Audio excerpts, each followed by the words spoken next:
लोकतांत्रिक party RLP श्यामकरी माता की जय बोले श्यामकरी माता की, तेजाजी महाराज की, रामशाह पीर की।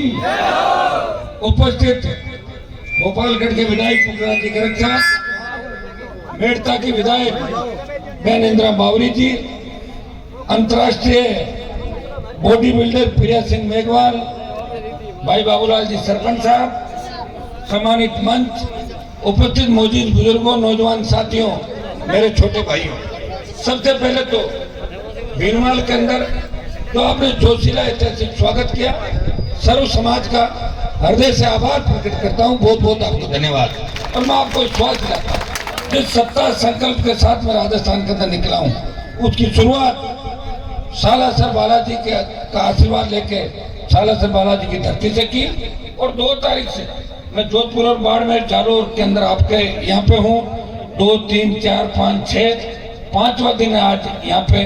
और सांचो रानीवाड़ा भीनमाल के अंदर जो आपने आशीर्वाद मुझे दिया, जो सत्ता संकल्प यात्रा का समर्थन किया, मैं विश्वास दिलाता हूँ हनुमान बेनीवाल आपके लिए हर वक्त आगे की पंक्ति में खड़ा मिलेगा, पीठ दिखा के नहीं भागेगा।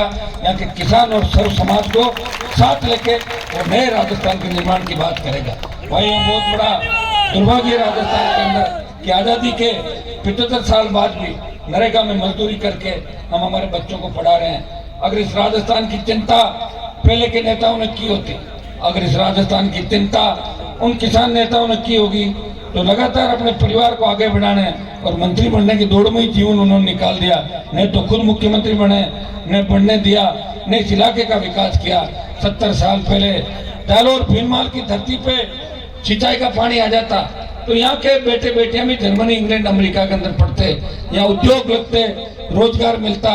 और जो बाहर की कंपनियां जो भी आ रही है, तेल के कुओं से लेकर भिवाड़ी तक के जो कारखाने, अगर यहाँ 80% स्थानीय बच्चों को रोजगार मिलता तो बेरोजगारी की समस्या का बहुत बड़ा समाधान हो सकता था। लेकिन दुर्भाग्य से जिसको भी जिताते हो, जो भी आगे बढ़ता है, वो अपने परिवार की चिंता करता है, वो अपने भतीजे बेटे भांजे तक सीमित हो जाता है। उन्हें तो समाज की बात करता है, न किसान की करता है, न शोषित पीड़ित दलित की बात करता है। धीरे धीरे राजस्थान नशातल के अंदर चला गया।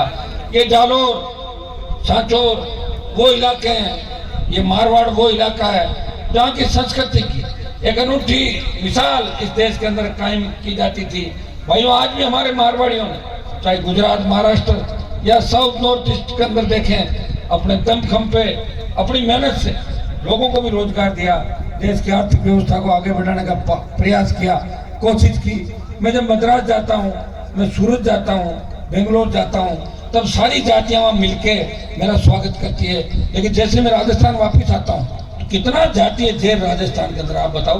दूसरे लोग लड़ नहीं रहे, जो लड़ता है उसके साथ नहीं, बैठे बैठे कह देते हैं वो तो जातिवाद करते हैं। मैं जातिवाद नहीं करता, मैं तो जातिवाद को खत्म करने के लिए आया हूँ राजस्थान के अंदर। ये मेरे कहने के बाद ही हुआ, ये मेरे कहने के बाद ही हुआ कि हर समाज अपना हक और अधिकार मांगने लग गया। मांगने लगा कि नहीं लगा, बताओ मुझे। कौन से समाज की मीटिंग नहीं हुई राजस्थान में? हर समाज मीटिंग करके कह रहा है कि हमें राजनीतिक रूप से हमें टिकटें चाहिए, हमें राजनीति के अंदर अपना स्थान चाहिए, हम उसी पार्टी को वोट देंगे जो हमें टिकट देंगे। कह रहे कि नहीं कह रहे? तो मैंने जगह दिया, आप सबको जगह दिया। और जब सब जग जाओगे और अच्छे बुरे की पहचान कर लोगे, उस दिन अपना भी जातिवाद खत्म हो जाएगा। ये जाति मैं थोड़ा लाया धरती पर, ये तो कोई न कोई पहले लाया होगा, हमें तो मिली थी। ये उस जाति का फॉर्म भराते हैं नौकरी के अंदर, पुलिस वाले खड़े को पूछ लो, जाति लिखवाते हैं, जाति ये वो सारा।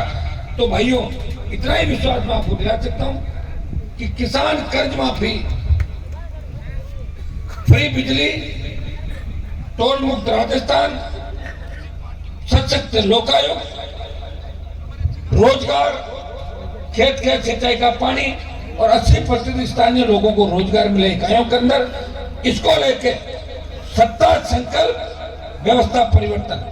व्यवस्था परिवर्तन बिना सत्ता का नहीं होगी, इसलिए हमने इसका नाम दिया है सत्ता संकल्प। लेंगे हम और व्यवस्था को बदल देंगे। हम ऐसी व्यवस्था चाहते हैं कि गांव का गरीब आदमी फटी धोती फटी जूती के अंदर अगर वो थाने तहसील में जाए तो थानेदार तहसीलदार बोले, बाबा बैठो, चाय पियोगे, कोल्ड ड्रिंक मंगाऊं आपके लिए। ये व्यवस्था राजस्थान के अंदर मैं चाहता हूँ। मैं ये व्यवस्था चाहता हूँ कि रात को 12 बजे भी हमारी बहन बेटियां अगर सड़क पर निकले तो ऐसा महसूस करे वो घर के आंगन के अंदर घूम रही हो।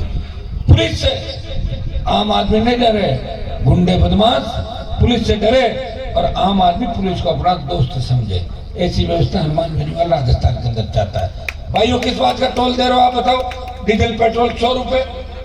जब गाड़ी का रजिस्ट्रेशन कराएंगे डीटी ऑफिस के अंदर तो शायद बोलेरो का कितना लगता है? 1 लाख 1.5 लाख लग जाता है। हाँ, 1.5 लाख।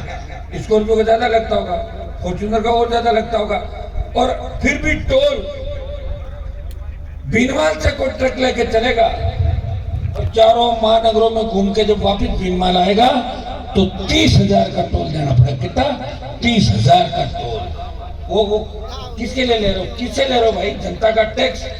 सड़कें बना नहीं रहे हो। तो 7 मैंने सड़क देखी, 3 महीने पहले बनी नहीं तो पूरी टूट गई सड़क सारी। सारा भ्रष्टाचार चारों तरफ। अशोक गहलोत कह रहे हैं कि मेरी सरकार वसुंधरा ने बचाई।